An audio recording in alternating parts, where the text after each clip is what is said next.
Assalamualaikum. Salam cerdas dan berprestasi. Oke adik-adik, kembali lagi bersama saya pada materi Teorema Pitagoras untuk sesi yang pertama oleh saya, Agus Pujiarto.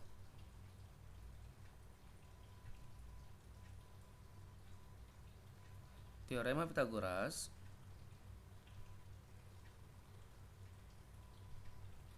berbunyi, pada segitiga siku-siku, kuadrat panjang sisi miring sama dengan jumlah kuadrat panjang sisi yang mengapitnya. Kamu dapat lihat pada gambar segitiga siku-siku ABC. Sesuai dengan definisi teorema Pitagoras diperoleh C kuadrat sama dengan A kuadrat ditambah B kuadrat. Untuk mencari A kuadrat sama dengan C kuadrat dikurang B kuadrat. Untuk mencari B kuadrat sama dengan C kuadrat dikurang A kuadrat. Di sini C adalah sisi miring, A adalah sisi tegak, dan B adalah sisi mendatar.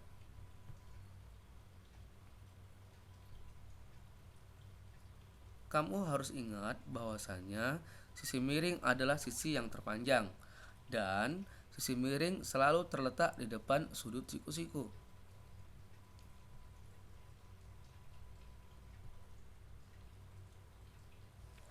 Penerapan teorema Pitagoras. Penerapan teorema Pitagoras salah satunya adalah untuk menentukan panjang tangga yang diletakkan miring pada sebuah tembok. Jika tinggi tembok diketahui, kemudian jarak antara tembok dengan pangkal tangga. Teorema Pitagoras juga dapat digunakan untuk menentukan tinggi piramida.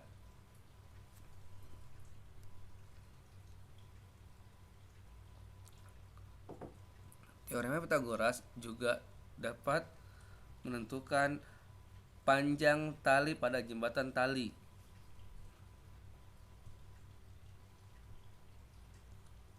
Contoh soal. Yang pertama, jika diketahui segitiga siku-siku dengan sisi tegaknya 6 cm, sisi mendatarnya 8 cm, berapakah sisi miring?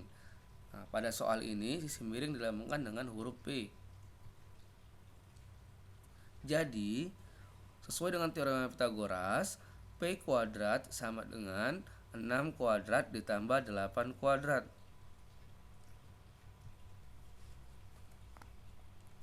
P kuadrat sama dengan 6 kuadrat sama dengan 6 kali 6, 36, ditambah 8 kuadrat sama dengan 8 kali 8, 64. P kuadrat sama dengan, kamu jumlahkan 36 ditambah 64, yaitu 100. P kuadrat sama dengan 100. Jadi P sama dengan akar dari 100. P sama dengan 10. Karena satuan cm, kita buat P sama dengan 10 cm. Untuk contoh yang kedua, diketahui segitiga siku-siku dengan sisi tegaknya 12 cm, sisi miringnya 13 cm. Sisi miring dapat kamu ketahui pada siku-sikunya. Sisi miring terletak di depan sudut siku-siku, dan M adalah sisi mendatar.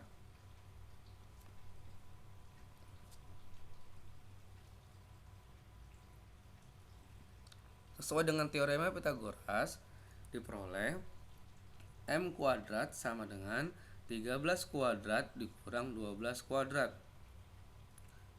Kenapa dikurang? Karena yang ditanya adalah selain sisi miring.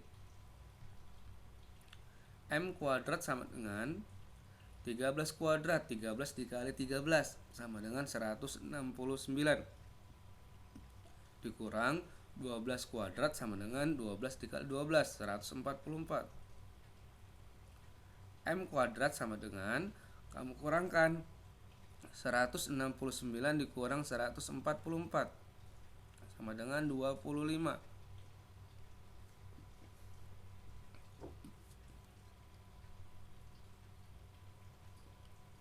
M sama dengan akar 25. M sama dengan 5 cm.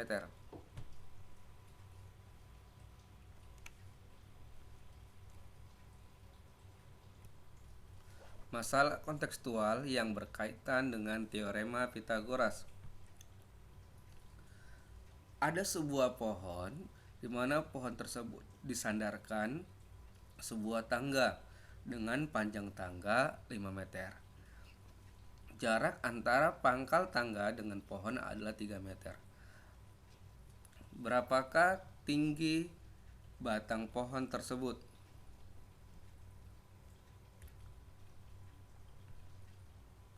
Berdasarkan gambar samping, berapakah tinggi pohon yang dilambangkan dengan huruf T? Maksudnya batangnya ya. T kuadrat sama dengan 5 kuadrat dikurang T kuadrat. Kita menggunakan teorema Pythagoras. Karena T adalah selain sisi miring, maka dia dikurang. T kuadrat sama dengan 5 kuadrat itu 25. Ya, 5 kali 5 dikurang 3 kuadrat. 3 kali 3, 9. T kuadrat sama dengan 16. T sama dengan akar 16. T sama dengan 4 karena satuannya meter, maka 4 meter.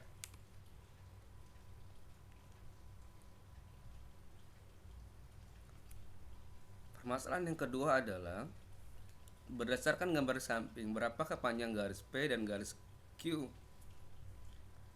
Nah, kamu lihat gambar tersebut, terdapat sebuah tiang bendera dan seorang anak-anak yang sedang hormat menggunakan pakaian seragam, di mana tinggi tiang bendera sampai dengan titik tengahnya adalah 6 meter, sampai dengan jarak 3/4-nya adalah 9 meter.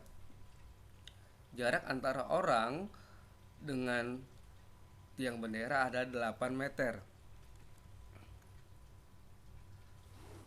Maka panjang titik P adalah, kita gunakan teorema Pythagoras. P kuadrat sama dengan 6 kuadrat ditambah 8 kuadrat. P sama dengan 36 ditambah 64. Maka P kuadrat sama dengan 100. Hasilnya P sama dengan akar 100, yaitu 10 cm sesuai dengan satuannya.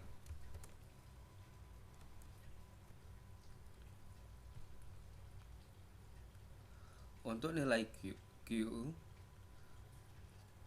kita juga menggunakan teorema Pythagoras. Q kuadrat sama dengan 6 ditambah 9 kuadrat.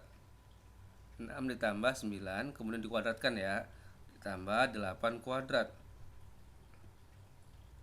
Q kuadrat sama dengan 15 kuadrat ditambah 8 kuadrat. Q kuadrat sama dengan 225 ditambah 64 sama dengan 289. Q sama dengan akar dari 289 sama dengan 17. Karena satuannya meter, kita ubah menjadi 17 meter ya. Demikianlah mengenai teorema Pythagoras pada pagi hari ini. Atau pada pagi session ini, semoga bermanfaat untuk kamu ya. Kita akhiri dengan wassalamualaikum warahmatullahi wabarakatuh.